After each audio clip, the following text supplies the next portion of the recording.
నమస్కారం అండి.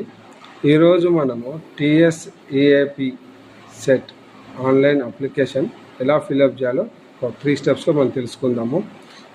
మనం ఈ అప్లికేషన్ ఫిలప్ చేసేటప్పుడు మనకి మెయిన్గా కొన్ని కంపల్సరీ మెయింటైన్ చేయాలి. దాంట్లో ఫస్ట్ వన్ ఏంటిదంటే మీ ఫోన్ నెంబర్ అనేది పక్కా ఉండాలి. ఎగ్జామ్ కౌన్సిలింగ్ అయిపోయిన దాకా అదే ఫోన్ నెంబర్ పెట్టుకోవాలి.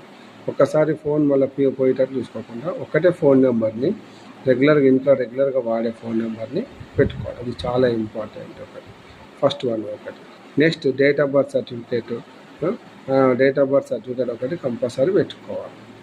నెక్స్ట్ ఈ రెండు ఉన్నప్పుడు మీరు అప్లికేషన్, ఎందుకంటే రేపు ఏమైనా స్టేటస్ ఏమైనా చెక్ చేసుకోవాలన్నా ఏదన్నా సరే మీ డేట్ ఆఫ్ బర్త్ అనేది పక్క మంచిగా